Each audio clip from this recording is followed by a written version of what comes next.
balik lagi sama kita di Battle Talk. Aku Gede. Aku Citra. Kalian pernah nggak sih penasaran sama orang-orang yang bekerja di belakang layar televisi? Selama ini kan kalian cuma nonton film-filmnya aja, atau nonton program-programnya aja.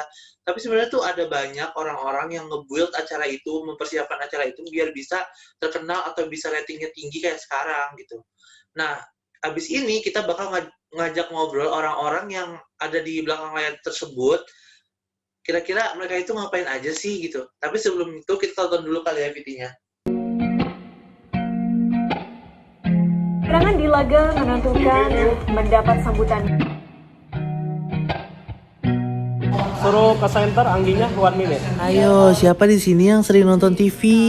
Kalian pernah penasaran gak sih siapa aja orang-orang yang ada di balik acara-acara yang sering kalian tonton? Dari mulai proses bikin acaranya gimana, audiomennya siapa, kameramennya siapa, produser acaranya siapa, gajinya berapa? Ayo, pada penasaran kan? Nah, di Battle Talk episode kali ini kita udah ngundang orang-orang tersebut untuk ngobrol sama kita, untuk sharing-sharing ke kalian yang pengen tahu mereka tuh ngapain aja sih di belakang layar. So, jangan kemana-mana ya, jangan geser-geser jari kamu, turunin tangannya. Kita akan ngobrol-ngobrol dan seru-seruan bareng mereka. Tetap di Battle Talk. Nah, sekarang kita mau ajak ngobrol sama beberapa narasumber kita yang bekerja di televisi, yaitu salah satunya PD atau Program Director. Kira-kira kakaknya punya pengalaman apa aja ya? Tapi sebelum itu, kakaknya memperkenalkan diri dulu nih sama kalian. Oke, halo semuanya. Nama saya Ginanjar Arya Wibawa. Biasanya sih dipanggil Agin kalau di kantor dan di teman-teman. Saya kerja saat ini di Net TV sebagai Program Director. Saya masuk di Net TV itu dari tahun 2014, tapi untuk jadi Program Director itu saya terhitung baru karena baru 1 tahun untuk jadi Program Director, jadi baru dari tahun sekitar tahun 2019 akhir ya, 2020 awal. Gitu. Oke. Kak, kalau misalnya tugas dan tanggung jawab seorang Program Director tuh apa aja sih, Kak? Ngapain aja? Oke. Kalau kita bicara mengenai tanggung jawab seorang Program Director, itu lebih ke praproduksi, pada saat produksi, tapi kalau untuk pasca produksinya kita sesekali untuk bertanggung jawab itu. Jadi Program Director itu sebagai penyambung konsep ya antara sang pemilik konsep, yaitu pemilik program, sampai untuk diterjemahkan dalam bentuk audiovisual gitu. Jadi misalnya teman-teman ada punya program apa, misalnya program talk show, lalu mereka konsultasi dengan Program Director, mereka enaknya gimana ya gitu. Ini program mau dijadiin seperti apa, butuh berapa kamera, lalu lightingnya seperti apa, audionya seperti apa, walaupun memang ada juga job desk lain pada bidang itu, tapi biasanya akan didiskusikan terlebih dahulu ke Program Director gitu, terutama para produser yang akan kontak langsung dengan Program Director program gitu. Nah, Kak, kira-kira cara ngkoordinirnya gimana sih, Kak? Cara ngkoordinir bagian-bagian yang lain gitu sebagai seorang PD? Nah, kalau sebagai seorang PD sebenarnya koordinirnya biasa ya, diskusi aja gitu. Misalnya let's say kita di sebuah program, apa ya, program musik gitu. Biasanya kita syuting H-1, kita ada rehearsal dulu. Nah, di rehearsal itu adalah waktunya untuk kita Program Director briefing dengan teman-teman kameramen.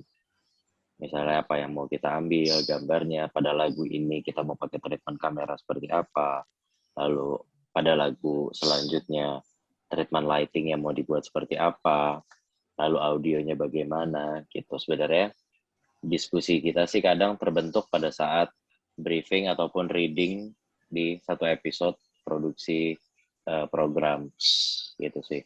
Kalau bentuk koordinasinya sih kalau praproduksinya seperti itu, tapi kalau pada saat produksinya, pada saat execution shooting, ya itu berjalan sih. Kita sebagai Program Director kayak biasanya yang berhubungan langsung banget dengan Program Director itu ya kameramen gitu, karena kita mendirect beberapa teman-teman kameramen yang di bawah agar kita bisa ngejadiin gambar yang nyaman di mata penonton sih gitu. Oke. Terus Kak, skill yang harus dimiliki oleh seorang yang mau jadi program director tuh apa aja sih? Oke, sebenarnya kalau skillnya yang pasti kalian harus paham mengenai shot angle, camera movement, size gambar itu seperti apa, foto maupun video. Menurut saya sih akan lebih mudah ya ketika kalian memang sudah memahami duluan seperti foto ataupun udah pernah ambil gambar sebelumnya, karena jadi lebih familiar gitu dengan size gambar mengenai long shot, wide shot, terus medium, close up, extreme close up, knee shot, terus untuk movement kamera juga kalian akan jadi lebih enak gitu mengenai pan kanan, pan kiri, terus tilt up, tilt down, swing out, swing in, mengenai Jimmy Jeep yang gitu-gitu sih. Lebih ke kamera ya, walaupun lighting dan audio juga kalian dituntut untuk mengerti, tapi tidak harus mendetail gitu. Kalian akan bisa lebih paham ketika seiring berjalannya waktu kalian bertugas sebagai program director sih. Cuman kalau landasan basic kamera paling nggak kalian harus paham sih gitu. Kak, kira-kira susah nggak sih Kak kerja sebagai seorang PD itu? Susah sebenarnya relatif ya, lagi-lagi sebenarnya lebih ke passion kalian. Kalau dibilang program director pressure-nya tinggi nggak? Sangat tinggi gitu. Terus kenapa mau jadi program director? Ya karena ya passion-nya masing-masing sih gitu ya. Ada juga orang yang kayak kameramen capek nggak sih untuk liputan gitu, liputan peristiwa dan lain-lain, capek gitu. Tapi karena mereka enjoy dan passion memang di bidang itu, terus gitu, karena memang pertama memang sudah profesional pekerjaan mereka, dan kedua ya udah memang itu passionnya mereka. Begitu juga di director gitu, di director juga pressure-nya tinggi, tanggung jawab kalian sangat besar, tapi dengan jumlah sekian kamera kalian harus menatap multi viewernya yang lumayan cukup banyak, butuh konsentrasi tinggi, butuh multitasking luar biasa, karena kalian pada saat syuting nggak ngobrol hanya dengan satu orang. Misalnya kalian harus ngobrol dengan 2 orang FD, 7 orang kameramen, 3 orang lighting, 3 orang audio. Ya kalian harus bisa menampung semua inputan dari mereka gitu, ataupun kita ngeluarin sesuatu yang kita mau gitu ke mereka. Ya so far susah-susah enak sih kalau program director kalau menurut saya. Terus Kak, hal menarik yang Kakak dapetin selama Kakak bekerja sebagai PD itu apa aja? Ada nggak? Sebenarnya kalau hal menarik, kalau saya pribadi sih sebenarnya hal menarik apa ya? Ya kalian bisa menjadi seorang program director dari sebuah program yang kalian atau yang orang-orang banggakan gitu. Nah menurut gue sih itu cukup jadi apresiasi buat diri gue sendiri ya gitu. Misalnya let's say program apa ya, Padi Reborn gitu. Ya kalian bisa sedekat itu dengan Padi, kalian bisa sebebas itu ngedirect dia, kalian sebebas itu untuk berkomunikasi sama dia, yang dimana orang-orang cukup mendewakan dia sebagai seorang band legend gitu. Tapi kalian bisa lumayan dekat sama mereka untuk ngasilin sebuah karya bareng gitu. Mereka karyanya banyak, mereka menghasilkan karya dalam bentuk musik. Nah, gue sebagai program director juga harus menyajikan sebuah karya audio maupun visual yang menarik. Gitu sih sebenarnya. Tapi kalau untuk secara khusus apa ya sama aja sih. Gitu. Kak, kira-kira selama kakak bekerja sebagai PD, pernah nggak sih kakak ngelakuin kesalahan yang fatal gitu? Atau nggak kesalahan ringan gitu loh Kak? Cara ngatasnya itu gimana pas ngelakuin kesalahan? Sebenarnya untuk sebuah kesalahan, ya pasti pernah lah ya, pasti pernah kalian. Kalau adalah kalian salah take gambar. Kalian, ya biasanya sih salah take gambar ya, itu lumayan sih, lumayan bikin lemes gitu. Apalagi misalnya programnya live, Iya. terus kalian ada kesalahan ambil take gambar walaupun sepersekian second, misalnya 2-3 second, tapi kan apa yang kita salah adalah apa yang ditonton sama penonton di rumah gitu kan. Iya, benar. Itu, tapi kalian udah nggak bisa salah terus kabur gitu. Ya kalau gue let's say programnya 1 jam, gue ngelakuin kesalahan di menit ke-20, kan masih ada 40 menit ke belakang yang harus gue selesaiin gitu. Iya. Jadi ya misalnya salah, ya udah oke, salah, tapi gue harus terus tetap jalan 40 menit ke depan dengan nggak boleh salah lagi gitu sih. Paling pada saat akhir selesai syuting, ya baru gitu kita ngobrol sama pemilik program, misalnya programnya tidak merasa keberatan atas kesalahan gue, ya alhamdulillah gitu. Dan sampai saat ini sih belum pernah ada yang komplain ya, jangan sampai sih gitu. Sama paling ya waktu, alhamdulillah sampai sekarang juga gue nggak pernah telat datang syuting live gitu, nggak pernah. Itu aja sih. Jangan sampai ada kesalahan yang merugikan sebuah program ataupun orang banyak sih.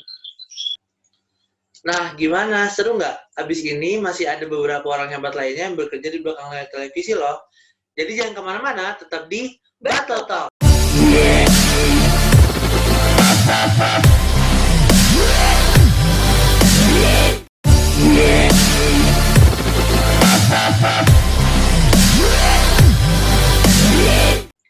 Nah, tadi kan kita udah ngobrol-ngobrol tuh sama seorang PD. Sekarang kita bakal ngobrol-ngobrol sama seorang sound engineer. Biasanya sound engineer itu cowok nggak sih? Iya, biasanya. Kali ini kita kedatangan audio girl. Bayangin, ini seorang cewek, dia jadi orang audio. Ini orang yang cewek-cewek yang Hebat. petarung ini kayaknya si kakak ini ya. Kita langsung panggil aja kali ya. Iya. Halo, Kak. Halo, namaku Ayu Arindani. Udah, gitu kan? Iya, udah. Apa lagi mau ditanya? Masuk ke sesi pertanyaan ya, Kak? Boleh. Apa tugas dan tanggung jawab seorang audio girl atau sound engineer? Memastikan audio on air itu aman. Terus dari awal riset dulu alat-alatnya, pastiin baterai, clip on, earpiece itu diganti. Jadi harus keadaan full. Terus apa ya? Earpiece presenter dipastiin denger buat koordinasi dari atas. Biasanya produser, terus apalagi kalau on air udah pastiin audionya bagus, nggak ngepick, nggak pecah, gitu. Secara sederhananya. Seorang audio kalau berada di floor itu ngapain aja sih, Kak? Di floor. Pas udah on air. Pas on air ada di control room. Iya. Nah, itu ngapain aja? Audio itu ada 3. Audio itu ada 3. Ada yang FOH, ada yang audio broadcast, audio monitor, ada audio broadcast. Kebetulan aku audionya yang megang audio broadcast. Kalau di control room ngapain aja? Udah pasti sebelum on air biasanya ngecek materi dulu. Ngecek audio materi, bagus atau enggak. Terus kalau misalkan lagi siaran, misalkan ada live dari luar, live report gitu, sebelumnya pastiin dulu audionya udah ada. Biasanya kan kalau sekarang itu kan lebih banyak Zoom. Iya. Biasanya ada visualnya, tapi belum tentu ada audionya. Jadi pastiin dulu audionya itu udah ada atau enggak bagus gitu. Biasanya kan kalau Zoom itu kendala sinyal ya. Jadi nggak bisa agak susah untuk diakalin. Nah, terus kalau misalkan live dari luar ya udah pasti dipastiin audionya bagus atau enggak, ngepick atau enggaknya, apa nanti kalau misalkan ada live report dari pinggir jalan misalkan, apa kekencengan audio atmosfernya itu kita mesti bilang sama yang di lapangan gitu. Oke. Itu sih. Terus Kak, skill-skill yang harus kita punya tuh buat jadi kayak kakak tuh seorang audio girl gitu gimana? Apa sih Kak? Apa aja? Skill-skillnya? Skillnya apa ya? Punya kupingnya nggak budek aja udah. Asal tidak ada kendala pada pendengaran itu udah pasti. Karena kalau misalkan ada kendala sama pendengaran ya gimana ya? Itu kan audio monitor speaker gede-gede banget kan. Terus kamu buat mastiin misalkan suaranya udah pas atau enggak, biasanya kan di-adjust lagi tuh di equalizer-nya. Itu kan setiap suara orang beda-beda gitu. Low high pitch-nya kan beda-beda. Kayak gitu sih. Yang skill-nya biasanya tiap orang itu tesnya beda-beda juga. Dalam misalkan ngejust suara misalnya suara kalian gitu. Tiap orang tuh beda-beda. Tesnya tuh maunya low-nya lebih banyak atau mid-nya lebih banyak gitu. Skill yang dipunya ya itu sih. Apa ya? Itu. Biasanya sih pendengaran itu paling utama, jelas. Gitu. Kak, kira-kira sulit nggak sih Kak jadi seorang sound engineer? Kalau dibilang sulit sih, lumayan sulit sih, karena waktu dulu itu kan, sebenarnya waktu kuliah itu kan dulu kan ngambilnya produksi. Meskipun di ATI kan belajar juga teknis ya. Cuma waktu itu agak kurang tertarik di teknis, lebih banyak belajar di produksi. Jadi pas megang alat itu yang lebih besar itu baru kerja di kantor yang sebelumnya, di Metro. Di Metro itu waktu jadi anak baru, di training, terus kakak kan milihnya jadi audio tuh, audio girl, audio person lah gitu. Itu 3 bulan nggak langsung megang. 3 bulan itu cuma ngamatin doang. Sedangkan teman-teman yang lain, misalkan kayak campers, kamera person, dan lain-lain udah bisa megang alat. Tapi kalau buat audio itu biasanya trainingnya lumayan lama. Kalau kakak waktu itu 3 bulan, jadi cuma ngamatin doang pola programnya, karena program news-nya banyak banget. Kan ditempatinnya di studio yang 24 jam. Yang news reguler, jadinya karena banyak programnya, tentu polanya beda-beda tuh. Gitu. Misalkan presenternya ada berapa, jelas beda. Terus nanti mau abis bumper, ada baca highlight dulu atau masuk backsound dulu, itu sih. Jadi menurutku sih emang agak lebih susah sih ya, dan hampir ya peminatnya juga sedikit sih kalau waktu di kantor lama. Di sekolah lama itu peminatnya sedikit, mereka lebih tertarik kayak mau jadi kamera person atau switcher terus apa lagi ya, biasanya mereka tuh lighting juga, cuman audio emang kurang sih, karena mungkin ngeliatnya kan mixer terus tombolnya banyak banget kan. Iya. Bener banget. Tombolnya banyak banget gitu. Padahal kalau misalnya udah tahu, sebenarnya tombol-tombol itu misalkan equalizer itu ada banyak gitu. Ya itu aja, low, high, terus dibagi beberapa, jadi kelihatannya banyak kan.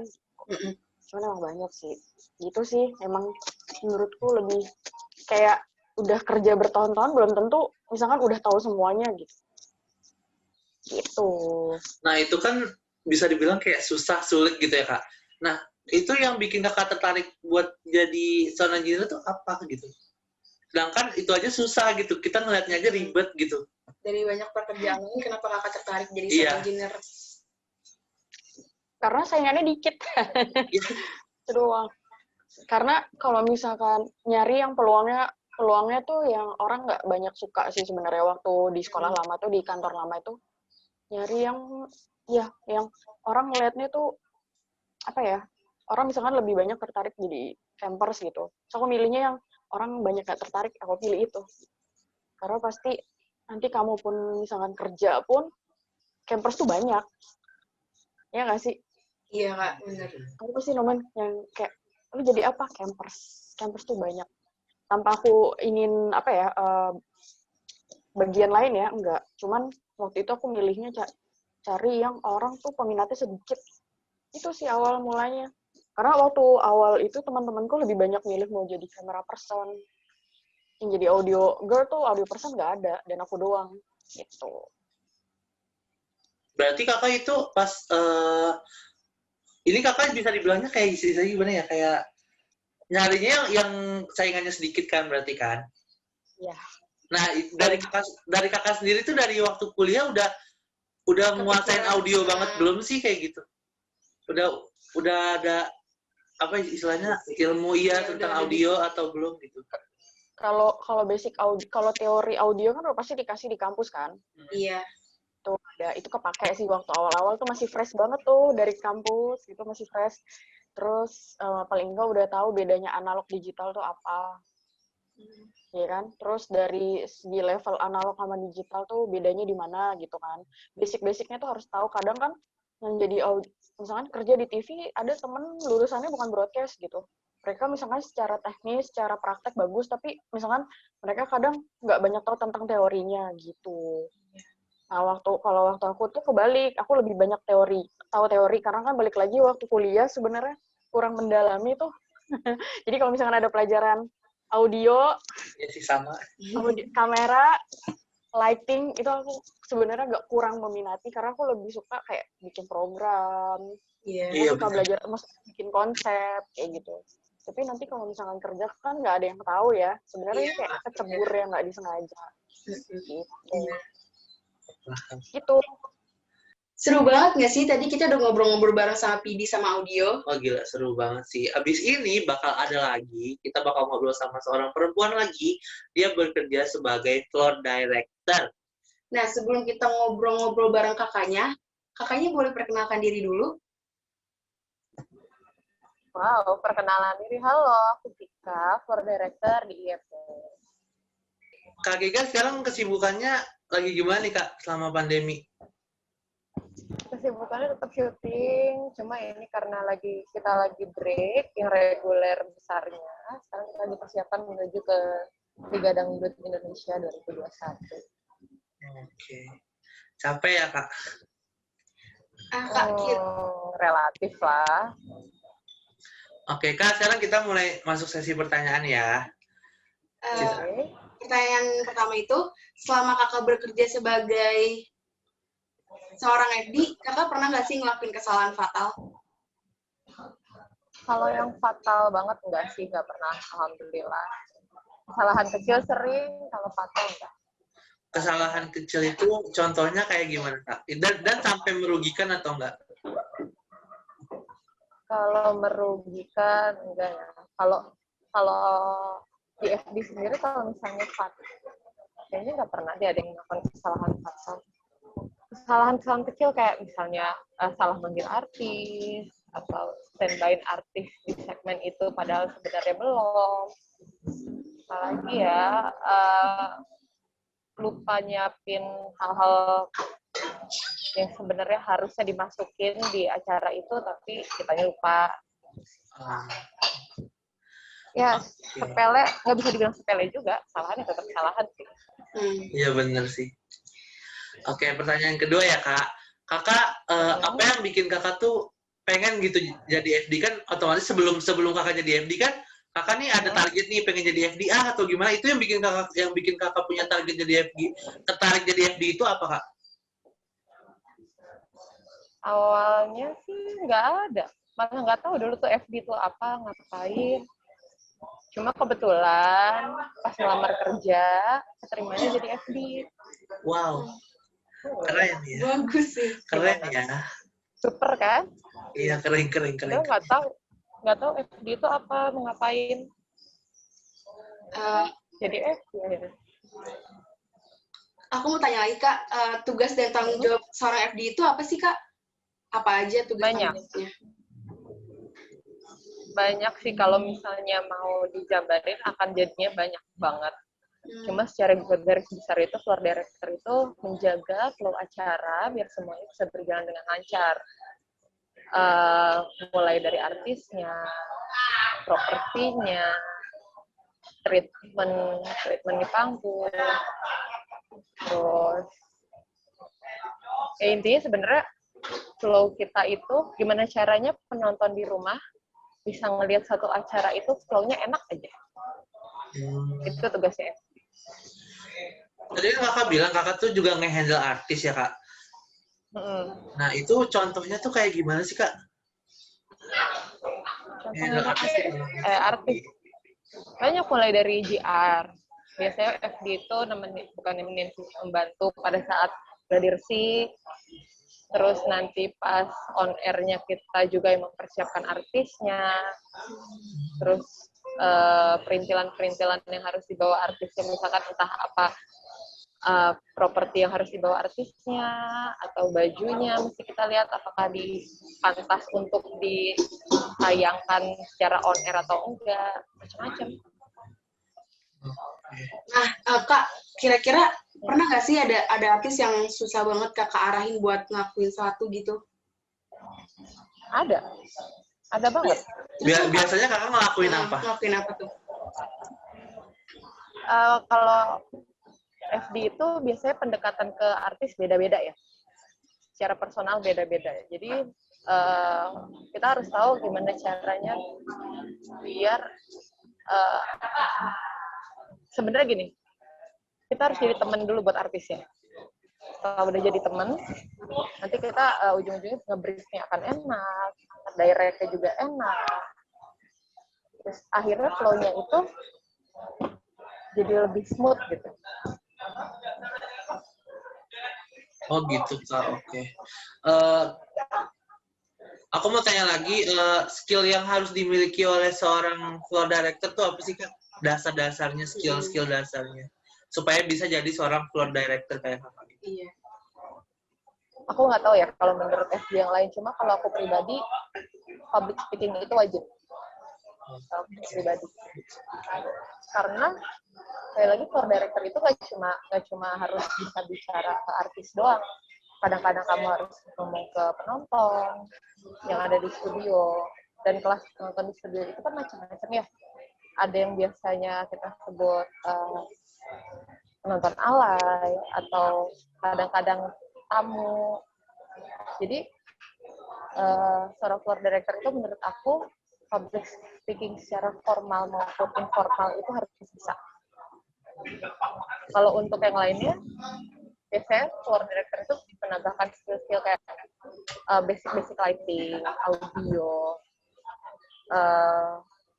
basic ilmu-ilmu tentang stage itu harus tahu. Nah, habis ini kita bakal masuk ke segmen namanya segmen kocok-kocok. Nah, nanti kita bakal kasih pertanyaan dari botol berdosa ini. Kalian penasaran kan isinya apa? Pertanyaan-pertanyaan pada kayak gimana? Jadi, jangan kemana-mana, tetap di Battle Talk.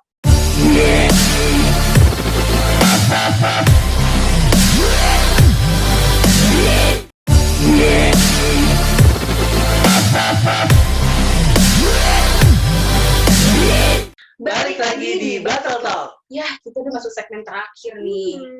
Tapi kali ini kita bakalan seru-seruan bareng karena kita bakal masuk di segmen Kocok-kocok. Nah, di segmen kocok-kocok ini kita bakal kasih pertanyaan buat kakak-kakaknya dari botol ini. Ini namanya botol berdosa. Ini isinya pertanyaan-pertanyaan kurang ajar yang udah kita siapin buat kakak-kakak ini tuh biar kaget gitu ya pertanyaan kita. Kita langsung kocok-kocok aja kali ya. Iya. Bismillahirrahmanirrahim. Apa nih pertanyaannya, penasaran banget nih. Kurang ajar nggak sih? Aduh. Oke, kita aku bacain ya. Kira-kira gaji yang kakak dapat sekarang itu cukup apa enggak sih kak? Mungkin siapa nih? Kak Arya dulu. Kak Arya dulu kali ya. Kak Arya silakan dijawab. Sekarang kita bicara mengenai salary.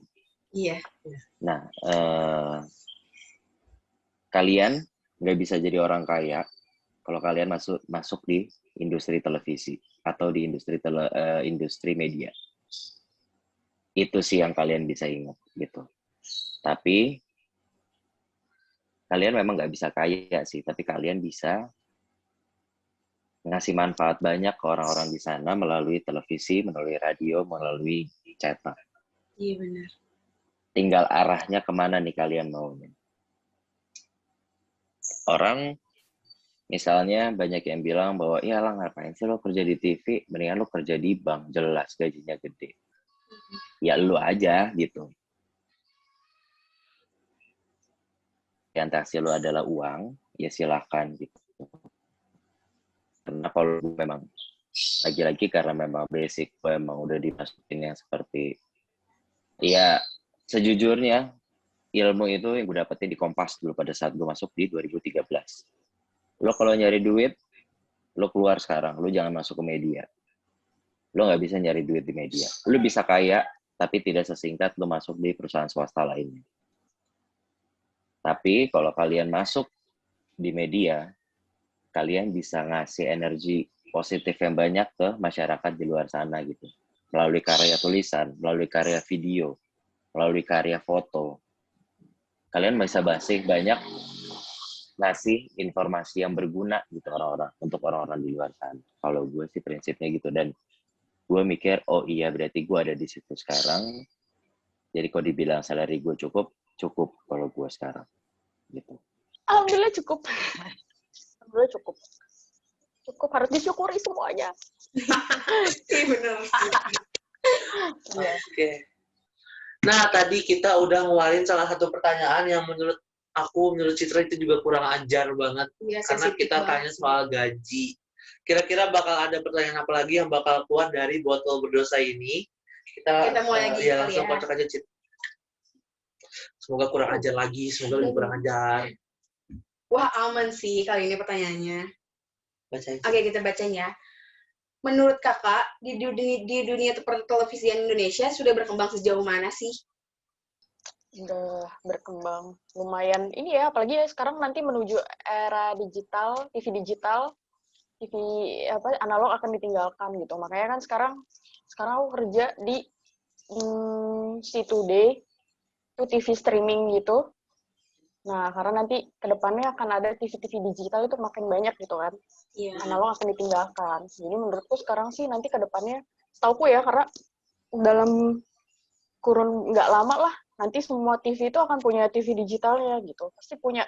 Misalkan kalau di TV di kantor lamaku, dia udah mulai mempersiapkan TV digital.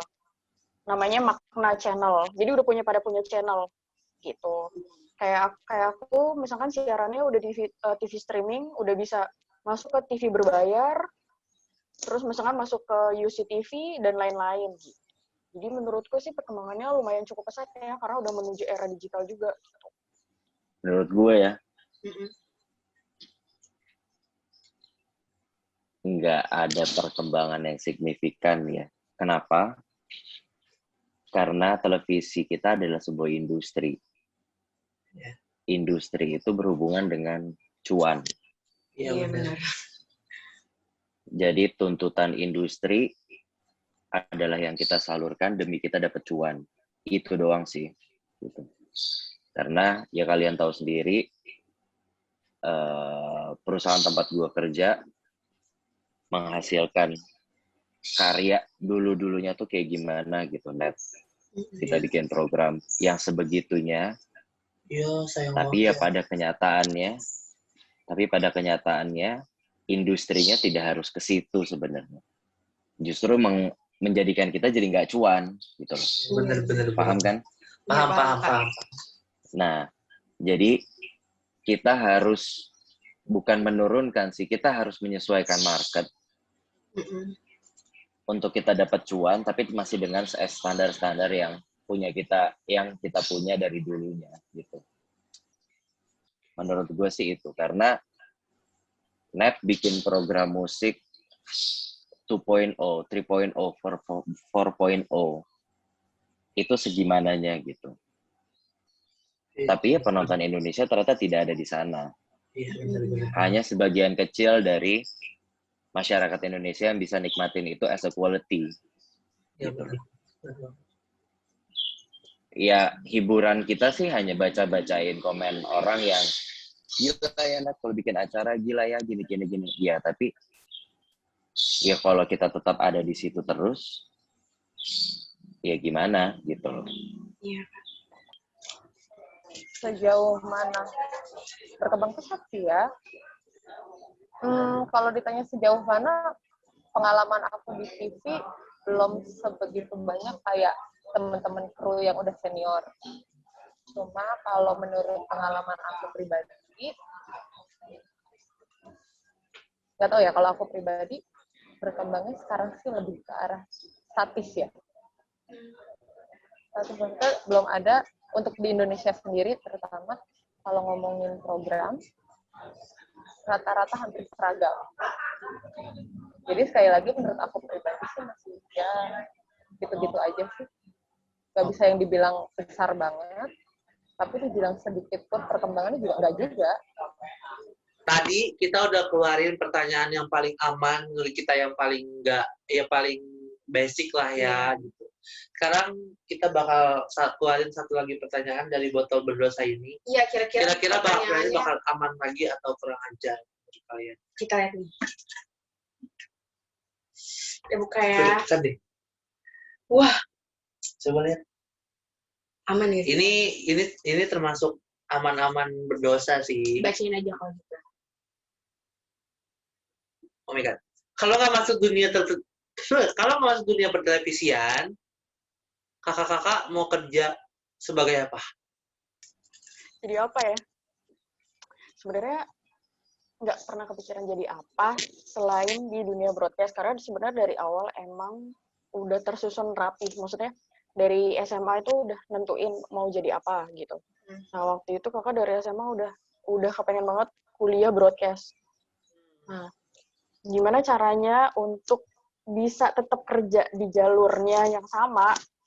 Ya kalau dulu kuliah udah pasti harus rajin. Iya benar banget. Rajin, berprestasi, terus waktu itu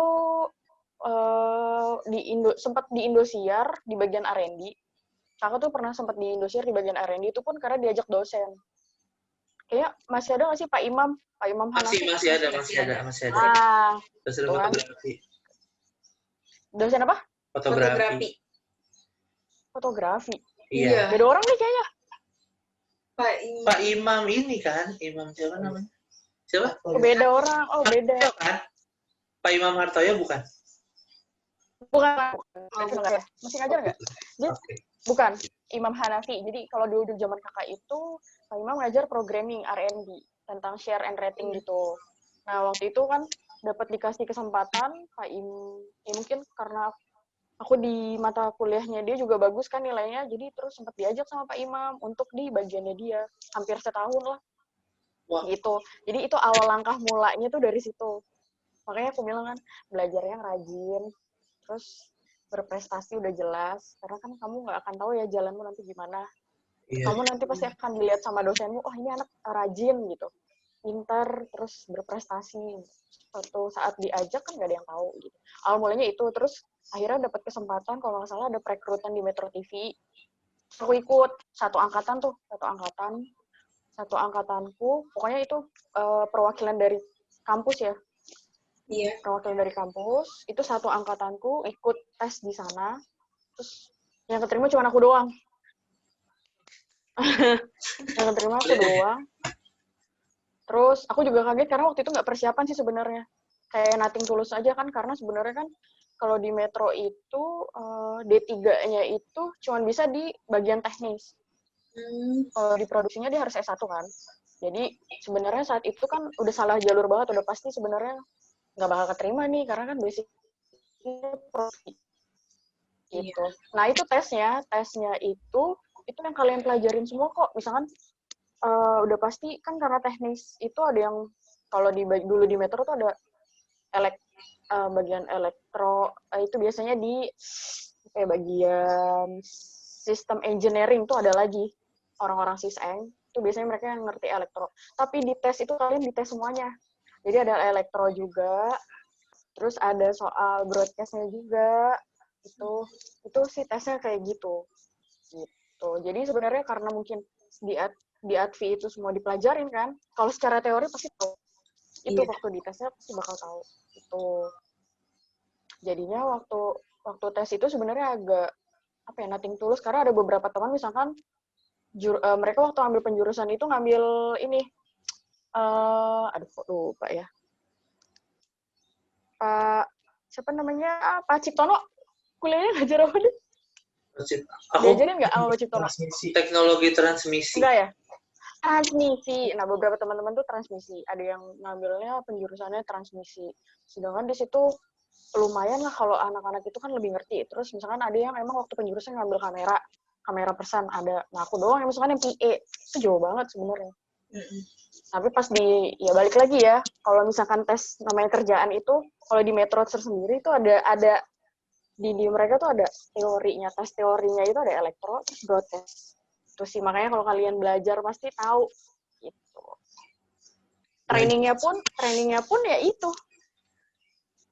ada trainingnya itu waktu aku masuk sana di training sampai 2 tahun itu di training, tes training gitu ada tes teori itu yang kalian pelajarin. Pokoknya makanya waktu aku sempet awal-awal itu aku agak nyesel sih.